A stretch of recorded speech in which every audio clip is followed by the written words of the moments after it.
is wise to know what comes first and what to do first. To begin anything in the middle or at the end is to make a muddle of it. The athlete who began by breaking the tape would not receive the prize. He must begin by facing the starter and toeing the mark, and even then a good start is important if he is to win. The pupil does not begin with algebra and literature, but with counting and ABC.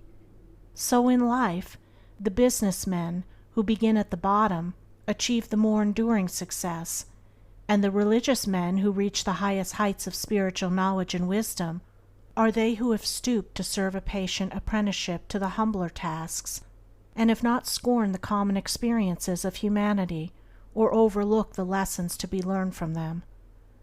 The first things in a sound life, and therefore in a truly happy and successful life, are right principles. Without right principles to begin with, there will be wrong practices to follow with, and a bungled and wretched life to end with. All the infinite variety of calculations which tabulate the commerce and science of the world come out of 10 figures. All the hundreds of thousands of books which constitute the literature of the world and perpetuate its thought and genius are built up from the 26 letters. The greatest astronomer cannot ignore the 10 simple figures.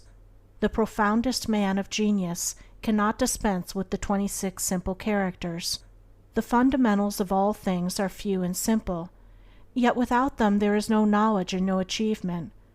The fundamentals, the basic principles, in life or true living are also few and simple, and to learn them thoroughly and study how to apply them to all the details of life is to avoid confusion and to secure a substantial foundation for the orderly building up of an invincible character and a permanent success, and to succeed in comprehending those principles in their innumerable ramifications in the labyrinth of conduct is to become a master of life. The first principles in life are principles of conduct. To name them is easy. As mere words they are on all men's lips, but as fixed sources of action, admitting of no compromise, few have learned them. In this short talk I will deal with 5 only of these principles. These 5 are amongst the simplest of the root principles of life, but they are also those that come nearest to the everyday life, for they touch the artisan, the businessman, the householder, the citizen at every point. No one of them can be dispensed with but at severe cost, and he who perfects himself in their application will rise superior to many of the troubles and failures of life, and will come into these springs and currents of thought which flow harmoniously toward the regions of enduring success. The first of these principles is duty. A much hackneyed word, I know, but it contains a rare jewel for him who will seek it by assiduous application. The principle of duty means strict adherence to one's own business, and just as strict non-interference in the business of others. The man who is continually instructing others, gratis, how to manage their affairs, is the one who most mismanages his own. Duty also means undivided attention to the matter in hand, intelligent concentration of the mind on the work to be done. It includes all that is meant by thoroughness, exactness, and efficiency. The details of duties differ with individuals, and each man should know his own duty better than he knows his neighbor's, and better than his neighbor knows his. But although the working details differ, the principle is always the same. Who has mastered the demands of duty? Honesty is the next principle. It means not cheating or overcharging another. It involves the absence of all trickery, lying, and deception by word, look, or gesture. It includes sincerity, the saying what you mean, and the meaning what you say. It scorns cringing policy and shining compliment. It builds up good reputations, and good reputations build up good businesses, and bright joy accompanies well-earned success. Who has scaled the heights of honesty? Economy is the third principle. The conservation of one's financial resources is merely the vestibule leading towards the more spacious chambers of true economy. It means, as well, the husbanding of one's physical vitality and mental resources. It demands the conservation of energy by the avoidance of enervating self-indulgences and sensual habits.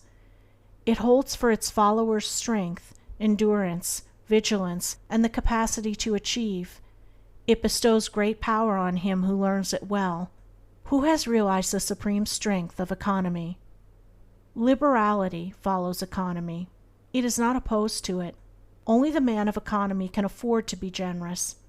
The spendthrift, whether in money, vitality, or mental energy, wasted so much on his own miserable pleasures as to have none left to bestow upon others. The giving of money is the smallest part of liberality. There is the giving of thoughts and deeds and sympathy, the bestowing of goodwill, the being generous towards calumniators and opponents. It is a principle that begets a noble, far-reaching influence. It brings loving friends and staunch comrades, and is the foe of loneliness and despair. Who has measured the breadth of liberality? Self-control is the last of these 5 principles, yet the most important. Its neglect is the cause of vast misery, innumerable failures, and tens of thousands of financial, physical, and mental wrecks. Show me the businessman who loses his temper with a customer over some trivial matter, and I will show you a man who, by that condition of mind, is doomed to failure. If all men practiced even the initial stages of self-control, anger, with its consuming and destroying fire, would be unknown. The lessons of patience, purity, gentleness, kindness, and steadfastness, which are contained in the principle of self-control, are slowly learned by men, yet until they are truly learned, a man's character and success are uncertain and insecure. Where is the man who has perfected himself in self-control? Where he may be, he is a master indeed.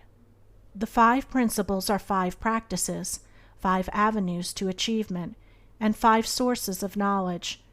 It is an old saying and a good rule that practice makes perfect, and he who would make his own wisdom, which is inherent in those principles, must not merely have them on his lips, they must be established in his heart.